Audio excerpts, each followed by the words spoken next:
Bismillahirrahmanirrahim. Assalamu alaikum wa rahmatullahi wa barakatuh. Banirizaako bassebo ne banyabo yonna gye musinziira okubanga mutulaba. Amanya n'eddoboozi ze Ibrahim Mukasa. Tuli ku Extra Digest Mugoba Nsonga. Era nga tuli mu bitundu by'e Garuga Bugabo. Tuli ku project y'amazzi courtesy of Haji Muhammad Kamoga.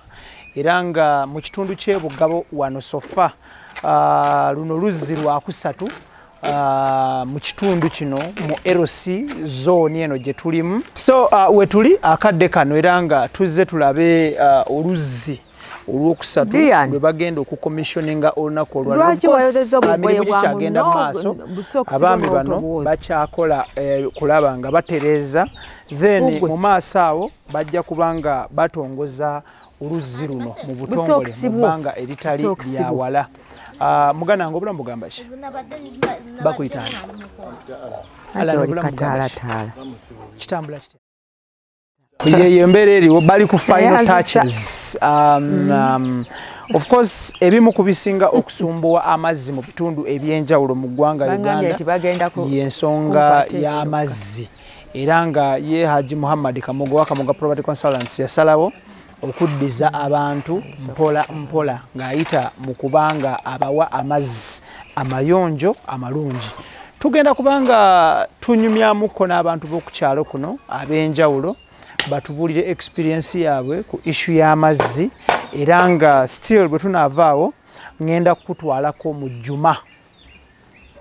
Tulabe Juma bw'enaatambula era still mu bitundu by'e Bugabo wano, then ate after Juma tujja kukomawo wano wennyini nga batongoza amazzi. Era nga omugenyi omukulu ye His Excellency Ambassador Dr. Yahaya Semuddu, ambassador wa Uganda mu Sudani y'amambuka, Sudani ya Katumu, etali Sudani ya Maserengeta, yagenda okubanga commissioninga amazzi gano. Then kutubayo olunaku olwaleero mu masjidi awo mu Juma egenda kulemberwamu Sheikh Burhan Muhsin Kiti, yagenda okubanga akola ku kintu ekyo. So katunoonyeko ku bantu ab'enjawulo ku kyalo kuno tulabe nga tuwayamuko nabo mpola mpola ku nsonga eyo. Nze Ibrahim Mukasa, tuli ku Extra Digest Mugoba Nsonga. Mama Kodi. Karibu taata. Muli mutya? Tulisebo. Twesiimye okubasanga. Tusanyuse naffe okubalaba. Amiina. Muli mutya? Tukyaliyo weetutyo. How are you? Bakuyitani? Tamanyi kwogera. Tamanyi kwogera. Ayogeramu bimu na bimu. Kale. Abitegeera. Nkulamusiza nnyo. Esebo. Muli mutya?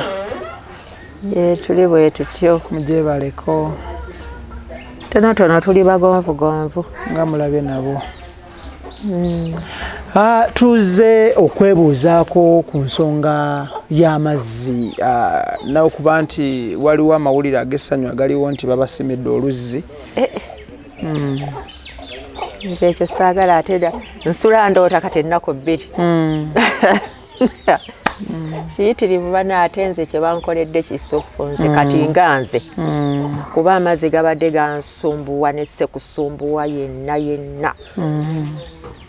Olaba nina muwala wange alinga wa kutaano mu lujja wano. Yandeetera amazzi sitaani n'abirinnyamu eggere.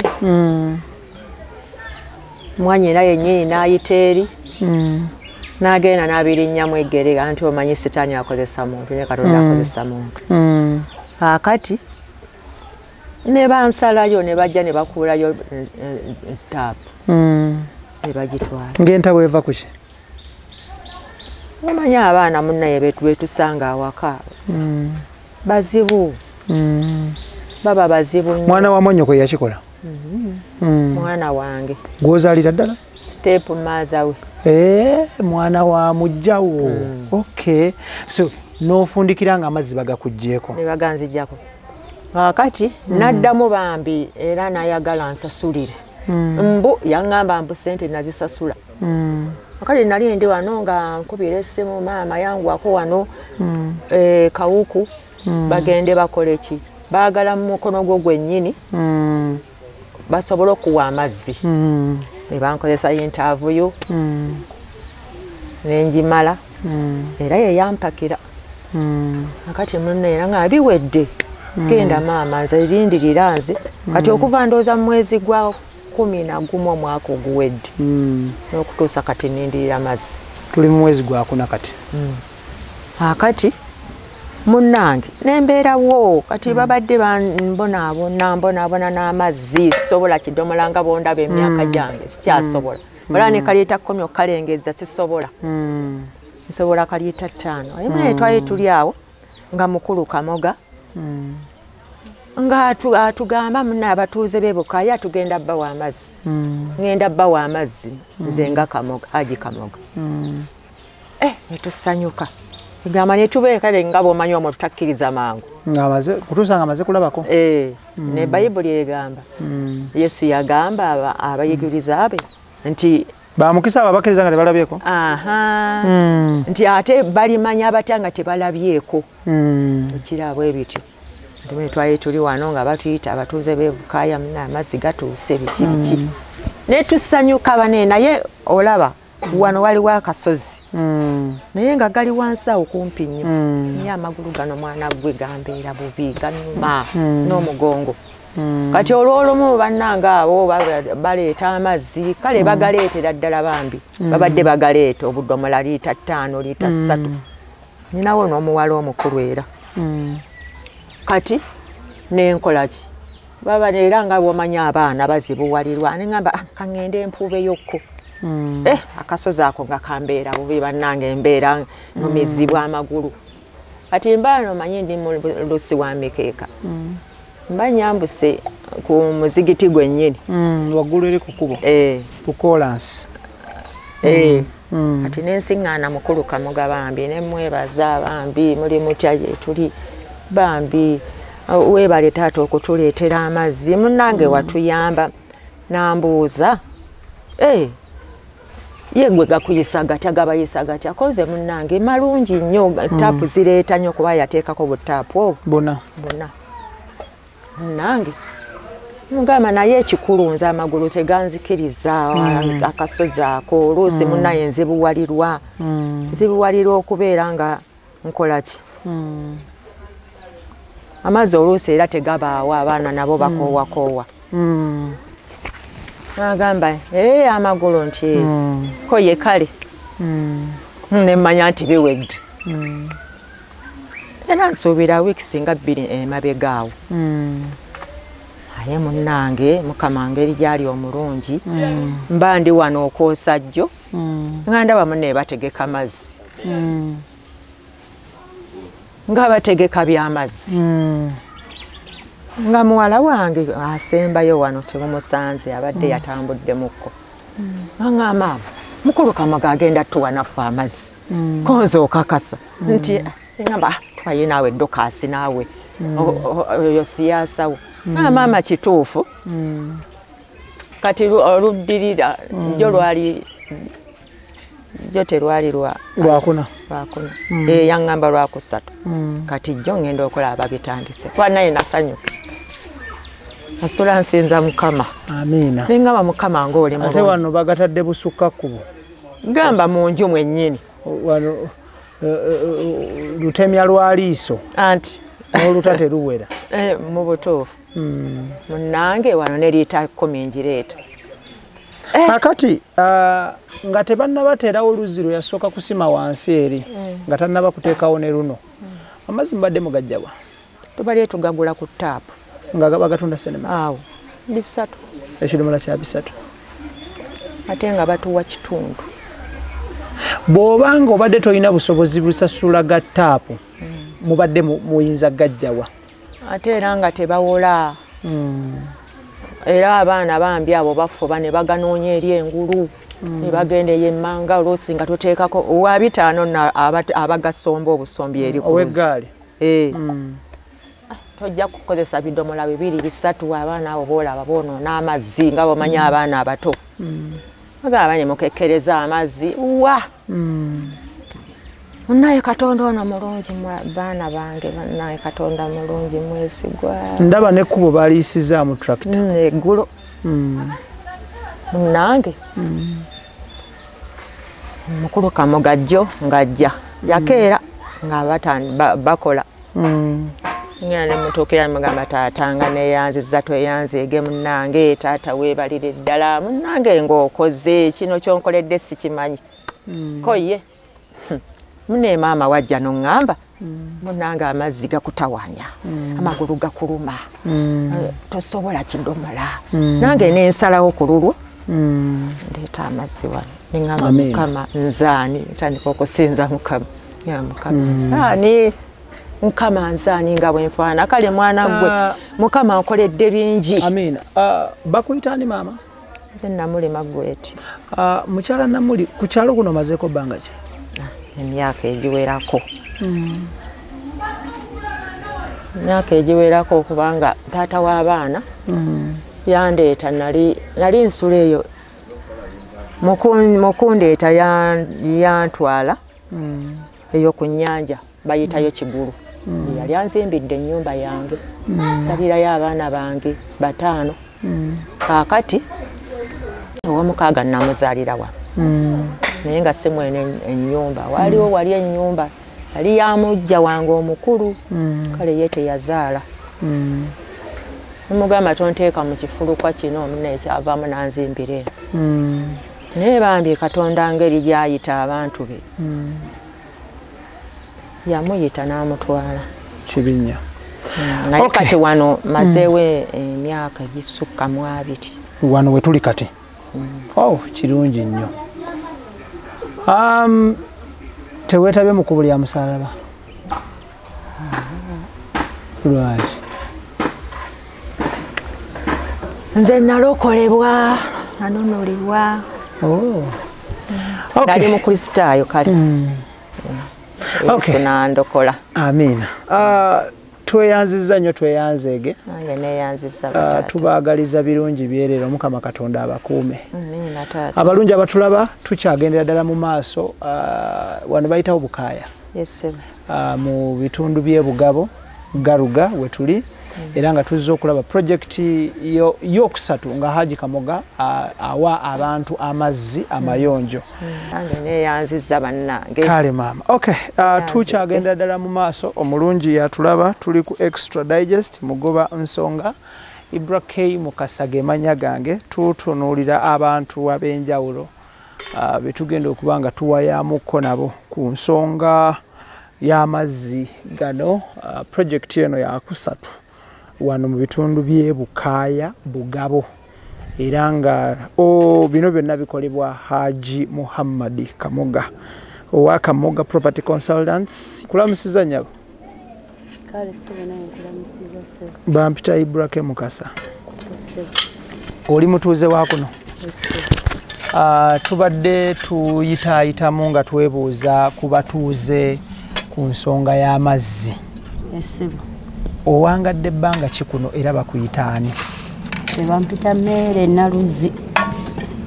Naluzi omazeeko bbanga ki ku kyalo kuno kwenzaaliddwa era kwenkulidde naye nvaako katonotono entambulamu ate nenkomawo amazzi gabadde gabayisa batya gye buvuddeko amazzi kale emabega eyo okusookera ddala ku kuzaalirwa kwaffe wano twalina oluzzi lwaffe wammanga awo naye kati ne lwonooneka ne lugjamu enkonge ebiti ne byonooneka tapo we zijjidde naye ng'abalina obusobozi bazituusa abatalina ne tubeerawo akati we tufunidde n'omugagga waffe ono Kamoga n'atuteerawo amazzi kati tweyagala tusena emmanga tusena ku muzikiti ate nabwo n'atuteereddewo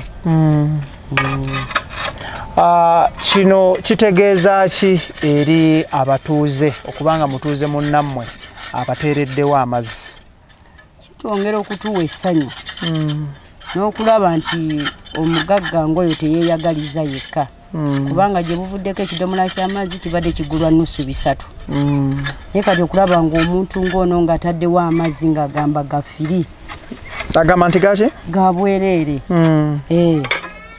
kitwongera okutuwa amaanyi n'okwenyumirizaamu mu mugagga abaali ku kyalo. Tomanya ayinza okututeekerawo n'enkulaakulana endala nga ffe abakyala twetaagamu enkulaakulana ng'ezo. Tomanya.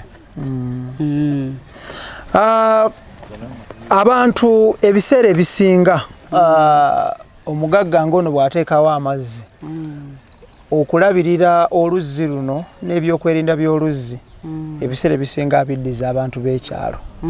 Muteeseteese mutya okukuuma awantu wano nga wayonjo n'okukuuma obufulejjo obwo mu luzungu bw'oyinza okuyita butaapu nga tebwonooneddwa nga bukwatiddwa bulungi?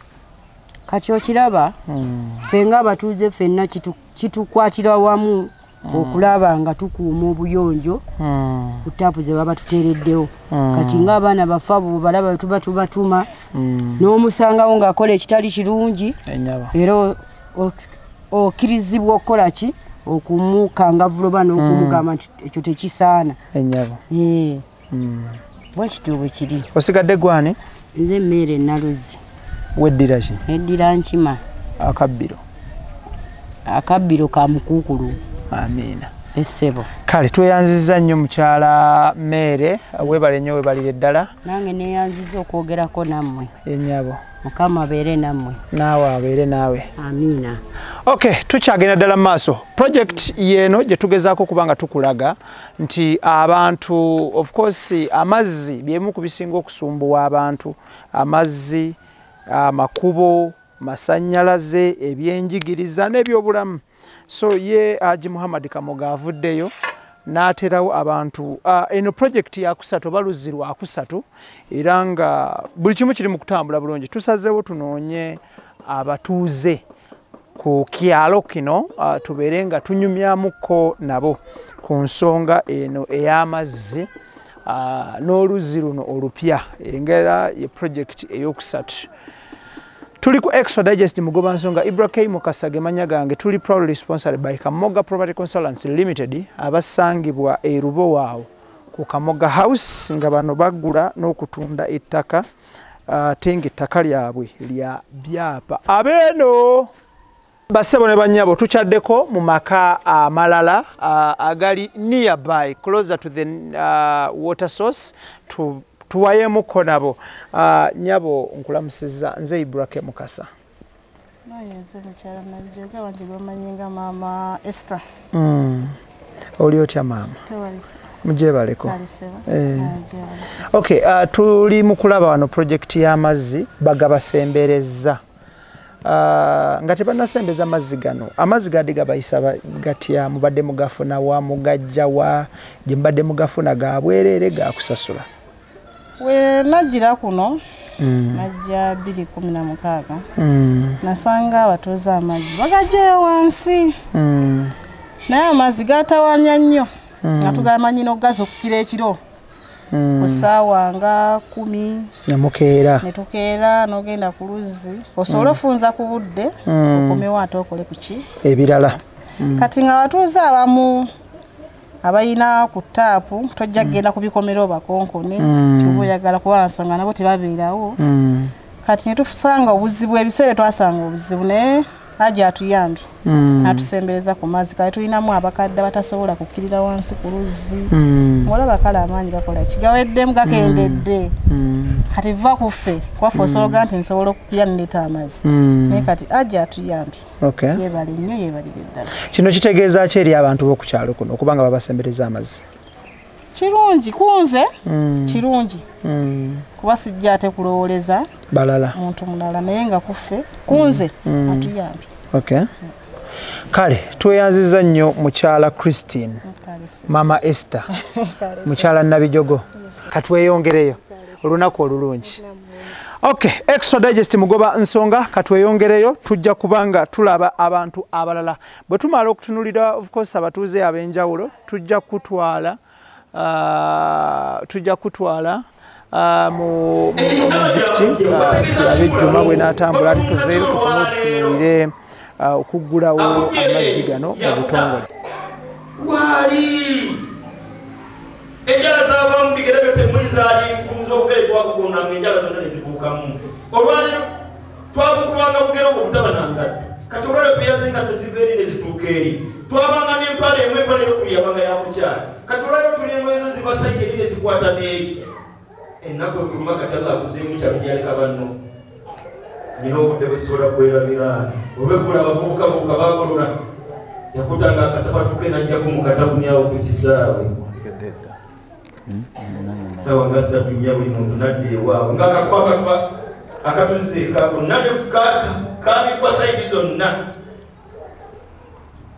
eyo Allah gyakujje wategeeza ki kyatugamba Allah mu suratu Ali Imran aya 123 Allah bati walaqad nasarakumullahu bibadrin wa antum adilla fattaqullaha la'allakum tashkurun walaqad nasarakumullah Allah yaletikiza wasahaba ngabo yabataasa mu lutalo lw'Ebadiri wa antum adilla mu lutalo omwali batono nnyate mwali banyomoofu fattakullah mwekwata kuli kyonna ekitegeereza eddiini omwekwata lwakobaza mutonzi wammwe nakujjukira gyabayisizza bijje ku b'Ebadiri obirete mulamu wafe olwaliro laqad nasarakumullah yakutaasa nnyo Allah bwe yakujja mu kyalo mu mbeera embi otunulira obalira abaana baffe ensoma gye basomamu noddayo ku nsoma yaffe Allah tusaana kumwebaza oba kukuluma fetwa batusaliranga mubisalire ssebu kikanga tusobola kitwala kiranga nali kibasazeemu akatale n'ekimu era nga tesatu sipi emu embeere endala n'osinzira kutinga boddeeri gyatujje Allah walaqad nasarakumullah atutaasizza Allah bw'atujje gye yatujja nsiigire ekifaananyi kyo olunaku lwo olwasooka e Kampala ajimamadikamoka ekifaananyi kyo olunaku lwo olwasookera ddala e Kampala ne wali oyambadde bwali baliko obubiri mu kaveera kaali kaguliini n'obusapatu bwali waggulu ne bakwata ku mukono senga bwe yali akuleese ng'akaakutogwa mu mmotoka twasulanga mu ntebe Allahu akbar walillahi alhamdu eyo Allah gyatujje wategeeza ki olwaleero walaqad nasarakumullah yatutaasa Allah bwe yatujja eyo gye yatujja wa antum adilla twali bawansi twali banyongofu n'abawangaananga naffe tebatulinamu ssuubi kamuka w'olwaleero si ye kamuka bazadde be gwe baazana nabo tabagwako bugwe naye nnyini byamugwako bugwe teri yayinza kuga nti nze ne bwe nali mu P6 nabirabanga bino byennyini byenja okuba taliiyo ne nali mu P3 nalabanga nze abakuyimba fattakullah twekwate buli kyonna ekitegeeza eddiini la'allakum tashkurun olwekwata bwakwebaza Allah mubitegeeza okubaza Allah ng'ojje kutekwakuwadde omuntu okukakasa nti buli kyonna ky'alina Allah yakimuwadde namba 2 okutuuza omutima n'ogutebeekeza ku byonna Allah byatannakolera sala pressure ku byonna Allah byatannakolera kimu kubirako okusiima sala pressure ku Allah byatannakolera olwabino Allah byakoledde wakati mujakujje nga yakwadde n'omukyala n'akwa n'omwana abamu Allah tujja kupangisa Allah n'atujja ku bigere abamu twalira bodaboda Kantuwalinga babodaboda bakabyanza isimanyi kabyanza ng'olwali avuge ng'okayiye bantu bali basuuzi b'amaani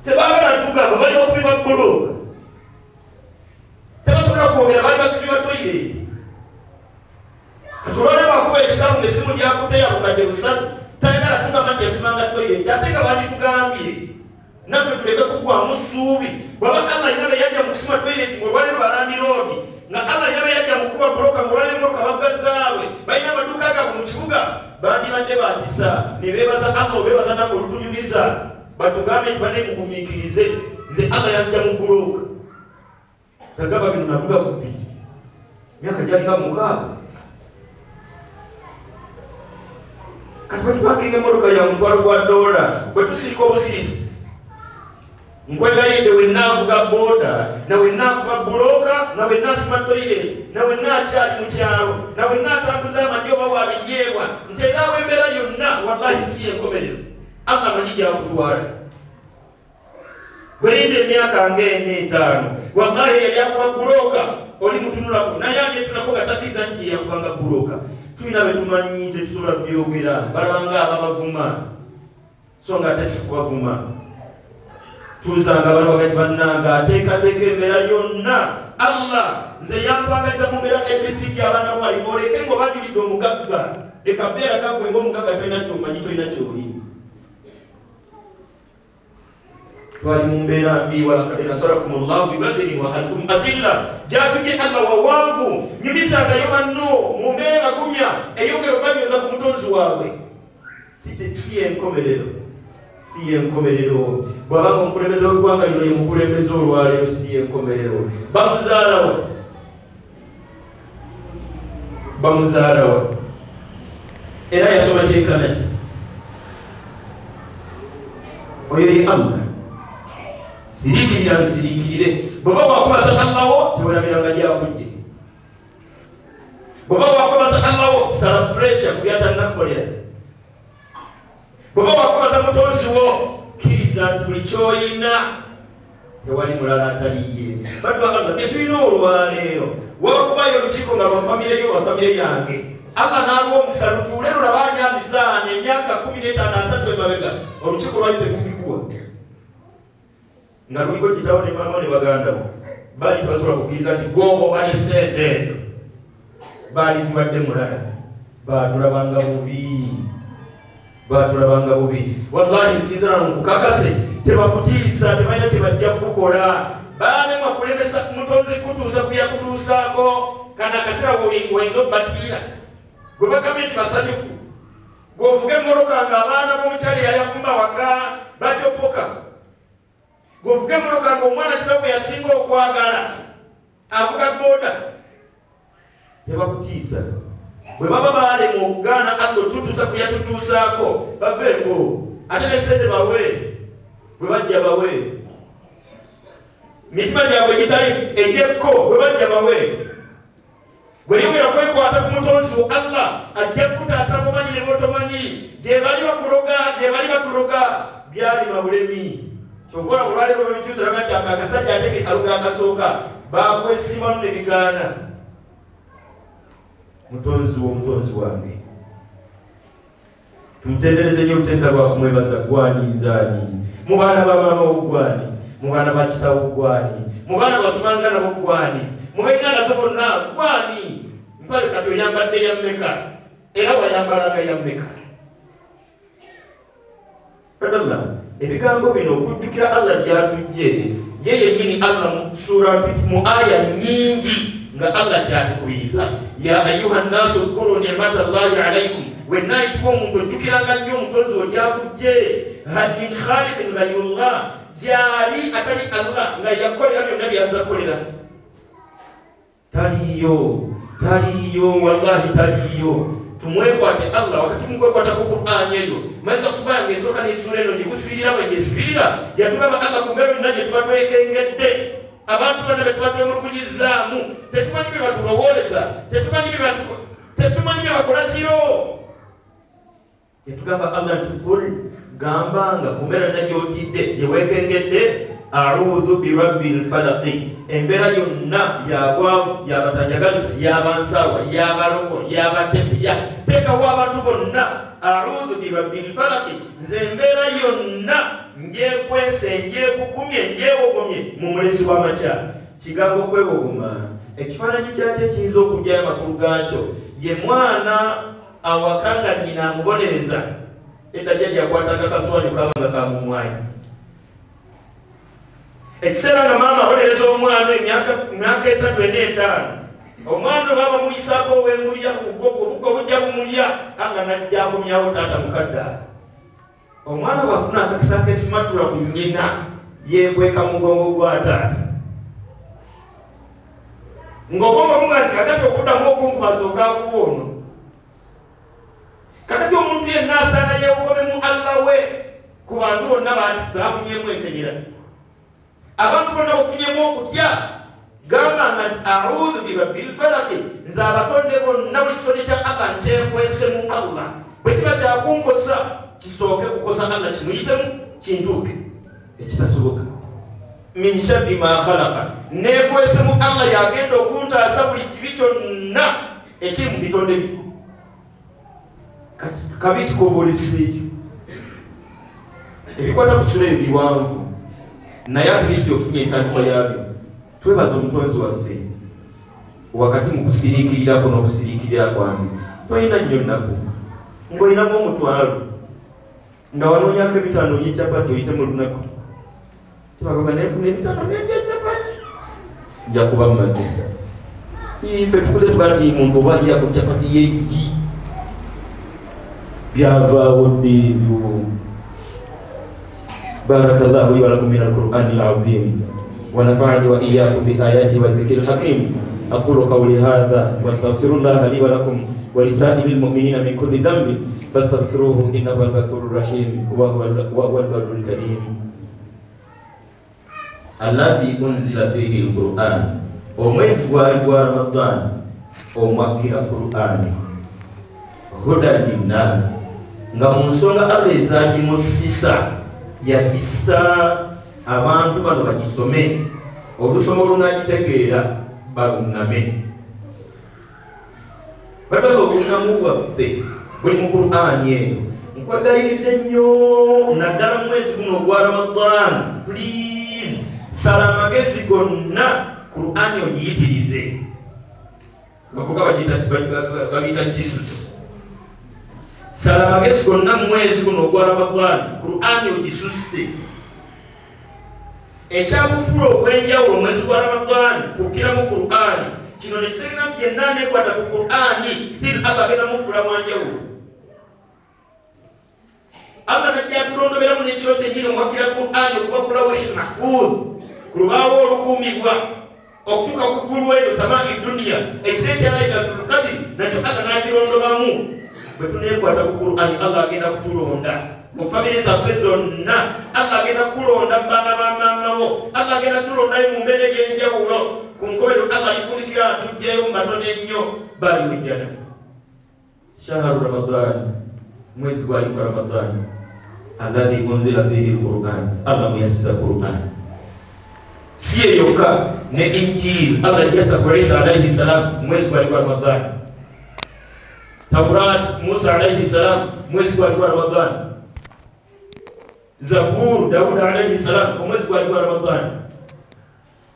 Obabino bwetubyogera bwetuti gwoyiga ki nze mbi mukubyenjika nyongera kakasa mazima ga busiramu bwabanga Musa alayhi salam mu busiramu amanyitwa nga nabbi okuira ddala ku Adamu alayhi salam bonna tujja buli muntu afuna ekitiibwa kye ekyobwa nabbi ekyobwaka okuva eri Allah.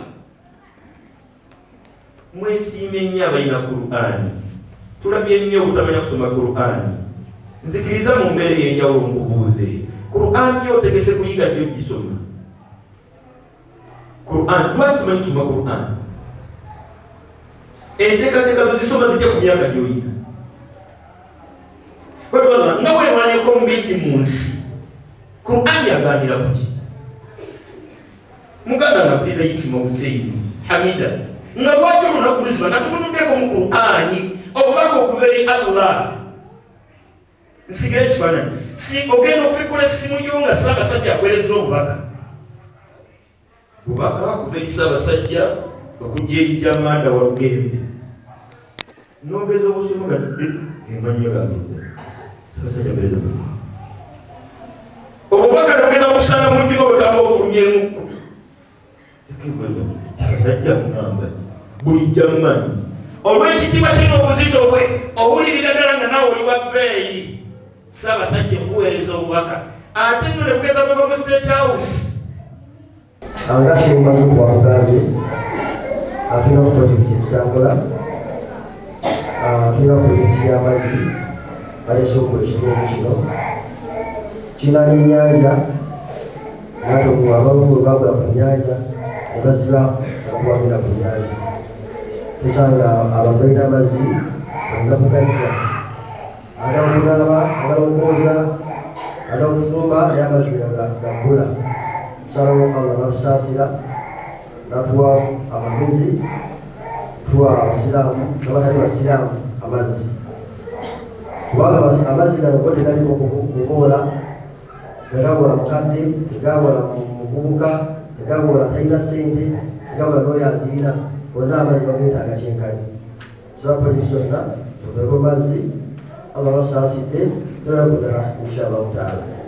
Mukama wange sina kulenda wala banye nsaba musadde n'emmeeya w'ekitundu kino omuteeyo ssebo tugenda kujja sammeera njoko wano n'ekyamaanyi wamipeno olugende sebera mukama wange. Tulina ambasada ajja yasemuddwa ali mukubo amala okusaalira naye nga ali mukubo ali mukubo ajja yetubetukula omuzi oli wansi mukama wange. Basaba bajeebetaaga ebigambo byo tubajja kuba ku lutwenyuka lyotuwadese mukama wange banyuma meeya ne ssentebe basaba okubyotoka mukama wange. So meeya bajesaba yakuwanise mukama wange omuze ku bantu bo ate era okusobola bakalese mukama wange kyamanyitondese bwe jangu bakakuserumu inshallah taala. Assalamualaikum warahmatullahi wabarakatuh. Bakal kepada kada jadi wamuna kupembeza mti hatuna mawazo kutoka sana bakal kepada haji kama kasema kwa project sales not work nasi ngomba abantu wadela yatukebaza amazi ko wadeni kwenda kubrawe so mkado wa corona kwa demo mti na kwa project sales ndio yani ya maji engaba kulebeza kitu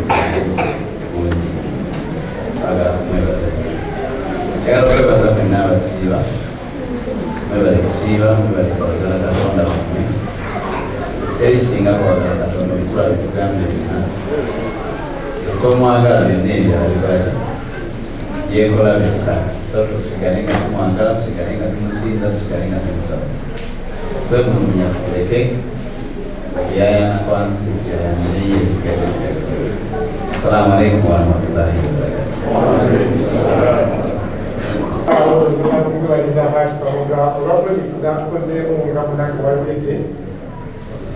Kama amongere okugabirira ate era oli amukolera kubiza birungi bakubigiramu era abadde nyiga nekulya babaga batali kusalaamu ate wibalira kwagala bakyala bakana bibagamba navamutangira inasalatuka omwana botukulira oti nabimera mu musakufu mungu amugereza maali kamuga ama yagera okukazira ate webali kulabika sente abagagakubatulanyireweideyobalbalina sente naye obeera mugagga ate nensi wabojja mugeri kyendainenga yakasajja mukalekere mungu akagwezi katambule tukasukiranga keno boti inshallah mungu abeerenga alugire okusumulula byaiaaa sajja mungu amugere nawe omubeerero mubadde mumuteeka muduwa kuba omuntu allah kwawa nazzaako mu community bwenasooka okupanalika mugala likyasoma edda naye kati sinawakunya omuwali kunyamu abantu bamanyimanyiko naddada nemala bwesimejjegali naye gaali mu mazzi kyenzijukira sabiraganya ebintu byamazzi omukyakiraomusima yaganya ennyanja naye najja nemufuka ebiseera ebyo bwe twajja era nyokola bakuddewo owahola ekyoto kikuta emyaka nga mukaaga tegeeza omutima ogwo allah yakuwa olwaliro tutuddewo omuzikiti mabagakabera yakulawo omuzikiti amudawo zipo waholo omutima si buli omuntu allah kumuwa ati kamugala okusabira allah akuwe sente nyingi natikukwesanga bizinesikali inshallah ngabo ayagale nabo wasiyete gabizinesikali tukimali mungu atinako obuyinza ate kikulu byonna webali kwagala bamaseka yogera walimu walaini mwalimu webali kwagala walimu n'abasigadde nga bawadde mu byalo gye muva musimbeeyo emizikiti musimbeeyo amasomero musimbeeyo amalwaliro muyambe ku batalina musibulule abantu balamabaani muno muba nabbi yagamba omuntu asaddako akola omulimu guno tayinza kwavuwala amazzi gattaapu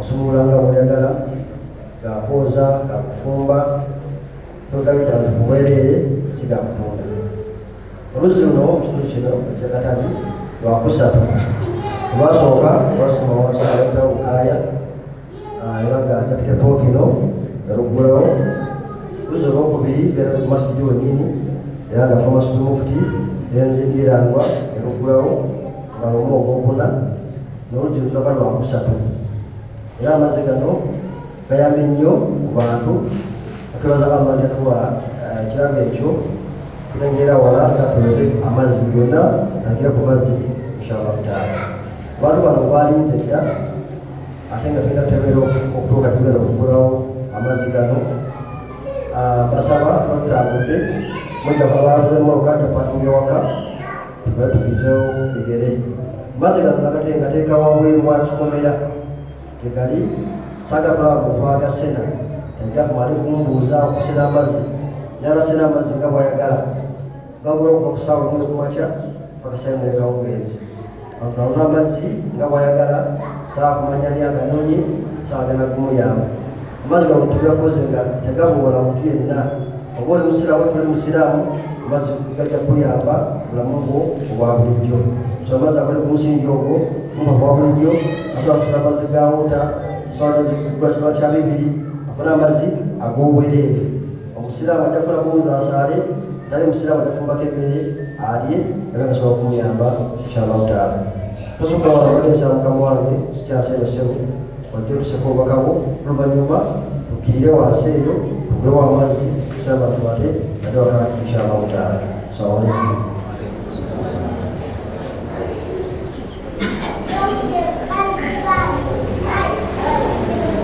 Ndi musanyufu nnyo mu ngeri ey'ekitalo etali ya bulijjo nga tusisinkana olwaleero ku mukolo abantu abamu balina okutunuulira ng'ogwa bulijjo naye nga ddala si gwa bulijjo. Ekigufuula obutabeera gwa bulijjo kwe kubeera nti bwe bumu ku mikolo Allah subhanahu wa taala yasinga okwagala. Ebigambo byange bigenda kubeera bisatu. Ekigambo kyange ekisooka njagala neebaze abantu abagwanidde okwebaza omukolo guno. Ekigambo kyange ekyokubiri ngenda kwogerako katono mu nnaku ze tulimu olwaleero mu mwezi gwaffe guno, mpozi n'ekigambo kyange ekisembayo nja kwogerako ku nkolagana ennungi wakati waffe ne baganda baffe ab'enzikiriza endala n'ebibala ebivaamu mu bulamu bwaffe buno obw'ensi obaolyawo n'oluvannyuma. Nga ntandikira mu kisooka, Allah subhanahu wa taala agamba nti min almuminina rijalun sadaku ma ahadu llaha alayhi faminhum man qada nahbahu wa minhum man yantadir. Nti mu bakkiriza mulimu abasajja abannamaddala nga batuukiriza oba abatuukiriza ebisuubizo bye baakola maaso ga Allah subhanahu wa taala. Allah n'abawolamu emirundi ebiri n'agamba nti faminhum man qada nahbahu, mulimu eyakola ekije n'agifunikira, minhum man yantadiru, newabaawo akyalwana okutuukiriza obuvunaanyizibwa. Aya eyo yakka ku nsonga ey'enjawulo nga amakulu gaayo magazi, era kwata ku mukolo guno gwe tuliko bwe tulaba abantu nga bavaayo olwa Allah subhanahu wa taala ne beeyama okukola ebintu ebirungi olwa Allah subhanahu wa taala ate ne babituukiriza. Abatebannatuukiriza tubakuba akaama tubajjukiza nti abasuubiza kino nabo ne babeera nga batuukiriza endagaano yaabwe ne Allah subhanahu wa taala. Haji Muhammad Kamoga njagala okusiima. Oluusi tutera okusiima abantu nga tebaliiwo, n'oyogera ebigambo nga tebisobola kuvundulwa ngeri ndala. Naye siina nsonga lwaki soogera bigambo byendaba nti byebisaanidde nga biyinza okuviirako n'abantu abalala okwegomba okukola ng'omukyakoze. Abantu abamu mu kubuulirira basobola okugamba nti si kirungi kusaddaaka n'oyolesa era n'obujulizi nga babulina, era tujja kufuna obujulizi obulala ng'ate kirungi okusaddaaka n'oyolesa nga nakyo kiriko obujulizi ng'enjawulo kigendererwa kyoyo akoze ekintu nakiki ekiyinza okukivaamu. Allah subhanahu wa ta'ala kyava agamba in tubudu sadaqati fa ni'ma hiya wa in tukfuha wa tu'tuha al-fuqara. Juza au shekhe mto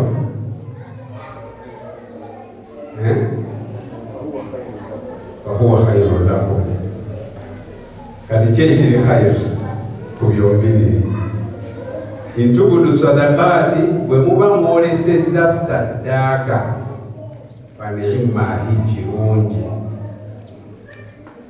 Wa in tukfuha naye ate bwe muzikweka wa tu'tuha al-fuqara ne muziwa butereevu bannanyiriza abaavu fa huwa khayrun lakum kyekirungi gye muli.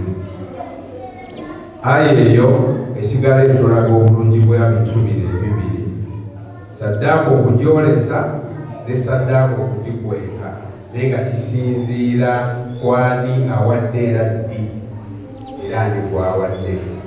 Bwe kibeera nga ekigendererwa mu saddaaka kwe kubeera nti abantu balabireko omulimu omulungi era nabo beegomba okugukola, teri kikugaana kwolesa saddaaka. Saddaaka gyolese abantu balabe omulimu omulungi nabo bakwegombe bagukole, nga bwe kyali omulembe gwa Nabbi sallallahu alaihi wasallam bwe yakuŋŋaanya abantu nga waliwo okusonda olwo fundraising, waliwo obwetaavu, n'agamba ani awaayo, buli omu n'asirika, ani awaayo, buli omu n'asirika, n'addamu ani awaayo, buli omu n'asirika. Si kuba nti baali tebaagala kuwaayo, naye baalinamu muli nti aba n'agamba nti njagaddeko era nga ne basirika. Paka sohaba omu ne yeevaamu n'ajja n'ettuulye n'asuulawo n'agamba nti nze ntaddewo omubaka wa Katonda. Bwe yasuulawo abantu bonna ne bagoberera ne basumulula ne baleeta. Nabbi sallallahu alaihi wasallama kyava agamba nti man sanna sunnatan hasana, omuntu yenna akola avaayo n'akola enkola ennungi falahu ajruha, afuna empeera mu bujjuvu ey'enkola eyo gy'ataddewo nga muganda waffe omulimu gwe gwakola bwe yakakola mu bifo bisatu, okuwa kunywesa abalimu ba Allah amazzi n'okubangwiza, ate nga tusaba insha Allah mwongere ddala obusobozi agukole ebitundu ebirala bingi buli awali obwetaavu biidhinillahi taala. Naye agamba nti atandikawo enkola ennungi afuna empeera y'ekyo ekirungi kyatandise n'empeera y'omuntu anaamugoberera n'akikola oluvannyuma lwe. Aya bwe yali afuunikira ekyennyume kyekyo n'agamba nti innama yanhakumullahu ani alladhina qataluukum fid-diin. Naye ate bali ababawalana osobola okusa nti abasiraamu tombulira seesembereza abasiraamu. Akati awo Allah agamba nti abo Allah abagaana okukolagana nabo. Naye ekitali ekyo tulina okubeera nga respectinga bannaffe nga naffe twagala baturespectinge, tutambule batukolera wamu nga bannayuganda era abantu ab'eggwanga erimu. Bismillahi rahmani rahim.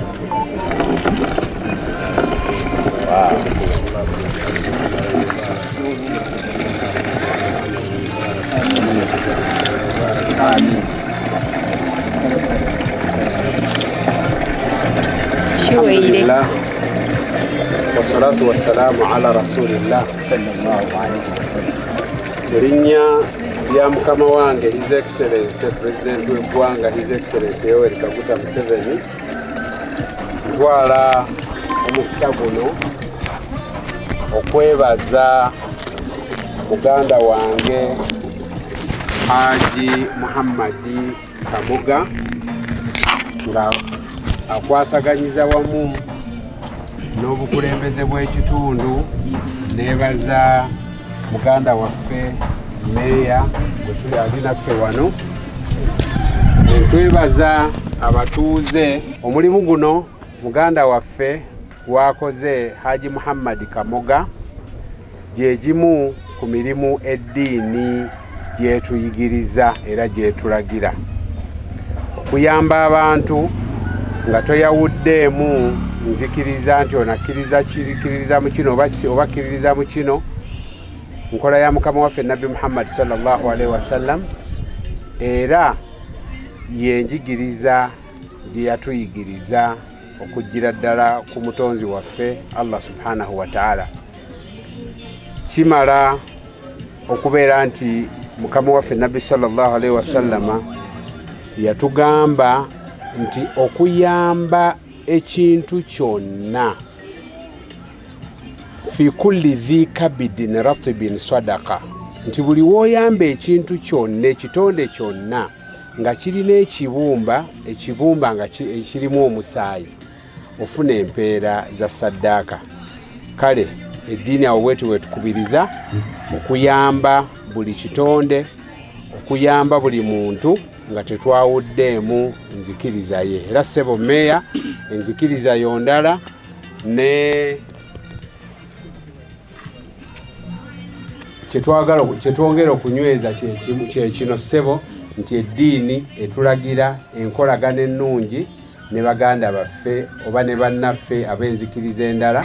Eddiini neetulagira okuyamba ebitonde byonna, buli kitonde kasita kiba nga kirina ekibumba ekirimu omusaayi, kakibe kisolo, kakibe kinyonyi, kaabe muntu.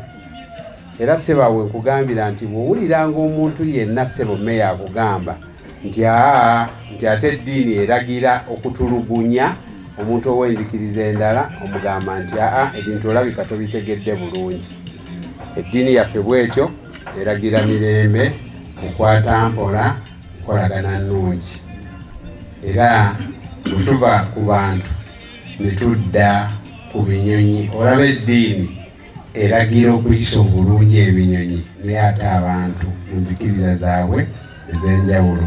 Ssebo njagala okkirize ndeete ekyafaayo kimu mukama waffe Nabbi sallallahu alaihi wasallam yasanga abamu ku baswahaba be basanga ekinyonyi nga kirina omwana ne bajjawo omwana waakyo ne bamutwala ng'okuzannya okwa bulijjo. Ekinyonyi ne kibuukanga bwe kikka kinoonya mwana waakyo. Nabbi sallallahu alaihi wasallam bwe yajja n'agamba nti kiki ekiriwo, ne bamugamba nti ekinyonyi kino kirabika kitabuse lwa mwana waakyo, bakitutteko omwana. N'alagira n'agamba mukiddize omwana waakyo kubanga eddiini tekkiriza kubonyaabonya kintu kyonna. Ganda waffe tuddamu okukwebaza, era amazzi ddala gaagano gatulukuka. Tusaba ekitundu kyonna kibeere nga kigaganyulwamu awatali kusosola nzikiriza mawanga n'ekintu kyonna. Era tusaba enkola eno Haji muganda waffe gyakola, kubanga luno si lwe luzzi olusoose lwakusatu okusinziira ku byafaayo n'emyeya byajulidde. Era tusuubira nti insha Allah Haji Kamoga enzizi nnyingi zikyajja zigase bannayuganda bonna okutwaliza awamu. Allahu akbar, Allahu akbar, Allahu akbar, Allahu akbar walillahi alhamd. Nja kusaba abatuuze twala obuvunaanyizibwa tukuume taapu ezo, wakati aba scrap bo balaba ssente tebalaba mazzi ffe ge tukola ki nolwekyo tukuume taapu ezo tugulengawo saawa emu ate saawa emu tukole ki tuddalewo nga tusaba Lwekitiibwa ebbanga lyonna tukumire mu mbeera esobola okunsinza tujja kusingako awo nsaba atuwaye atwangalize embulamu bulungi barakallahu fik ozi nabiyuna Muhammad sallallahu alaihi wasallam yagamba ti omwezi ogusinga okuba ogw'ebbeeyi gwe tulimu sayyidul ayyam kabaka w'ennaku zonna lwe lwala lw'olwokutaano juma ate saawa Allah mwanukulira juma duwa muhodi abamanyi abasinga obungi bagamba baada aswiri ezakana akadde ke tulimu otuva wano mugende mu bondi Mungu abate inshallah otuva wano Mungu atusaasire ffenna sisubire bagenda kuddamu kabattaka kumwenakulyabwereagudeotafungamudemu ربنا تقبل منا انك انت السميع العليم وتب علينا مولانا انك انت التواب الرحيم اللهم اهدنا فيمن هديت وعافنا فيمن عافيت وتولنا فيمن توليت وبارك لنا من الخير فيما اعطيت نسالك يا الله ان تبارك عبدك محمد كموكا انصره يا الله في حياته حياه الدنيا والدين وانصره يا الله في امور الدنيا والدين يا من يملك حوائج السائلين ويعلم ضمائر الصامتين لكل ما سألت منك يا الله تبارك وتبارك ما زاغو نويانaka kwesa kwongera baraka eri Uganda waffe tubanga tuwo bulungi obugalimu tuwo bulungi wonna obugalimu buli ali wano Allah mugulirewo mwezi guno gw'ekitiibwa abadde omwavu Mungu amute ali wano ng'embeera embi Mungu akute tubanga bw'oba yanukula sinzira ku amina zaabu yaddamu amina ayi Allah anukula buli awanise emikono ate oyo asinza okwanukula muwanukire wano oyo asinza okwanika emikono mu bbanga muweere wano Allah abasinza okwanika muweere wano ate oyo asinza okwanika nga asinza okuddamu amina ayi Allah obeere ng'osobola obulamu obulungi saba Allah ffenna otumalire n'ebyo tulabidde okusaba obituwe n'ebyo tukusabye nga tulowooza birungi nga si birungi tuwe ebisinga obulungi Allahumma hadha dua Allah ffe tukusabye wa minka al-ijaba okwanduka tukukwasiza wanukule Allah bw'otanukula litune gye tujja kuddukira walala wa salli wa sallim ala Muhammadin wa alihi wa sallam walhamdulillahi rabbil alamin amin.